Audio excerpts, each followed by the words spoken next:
प्रभु यीशु मसीह के नाम से और एक बार एक भलाई के दिन को परमेश्वर ने हमारे जीवन में दिया, इसी के लिए धन्यवाद देते हैं। एक वचन को हम इस समय में अध्ययन करें। पहला इतिहास की पत्री उसके 16वें अध्याय के 34वें वाक्य।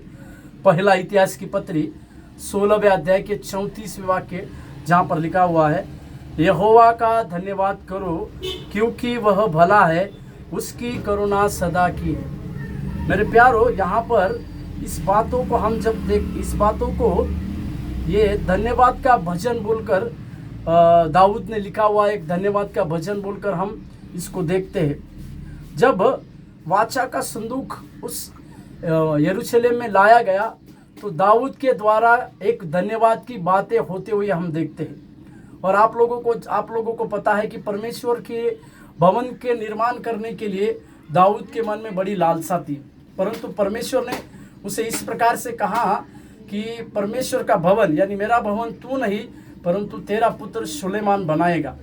इसी के लिए आगे चल के देखते हैं कि इस सुलेमान ने इस मंदिर की बनाने की बातों को भी किया।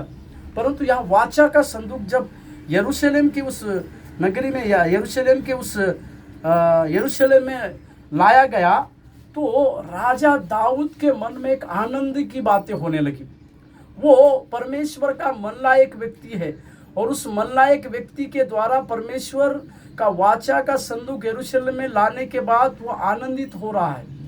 मेरे प्यारो, आज वाचा का संदूक इस नए नियम में या यीशु मसीह के इस नए नियम में इस वाचा का संदूक मतलब परमेश्वर की उपस्थिति है। क्या आज हम उस परमेश्वर की उपस्थिति में आनंदित और मगन होते हैं, या हमारे जीवन में परमेश्वर के लिए आनंदित करने वाली बातों को खोजते हैं? तो राजा दाऊद आपके लिए और मेरे लिए एक बहुत बड़ा उदाहरण है। वो इस प्रकार से कहता है कि परमेश्वर यहोवा का धन्यवाद करो क्योंकि उसकी भलाई सदा की है, उसकी करुणा भी सदा की है। इसी के लिए आप और हम इस बात को समझने पाए, इस बात को जानने पाए कि वो राजा दाऊद जिसके जीवन में परमेश्वर ने जो भलाई की बातों को किया, उस भलाई की बातों को स्मरण करके राजा दाऊद अपने बेटे के साथ अपनी प्रजा को ये सिखाना चाह रहा है कि उस परमेश्वर की करुणा सदा की है।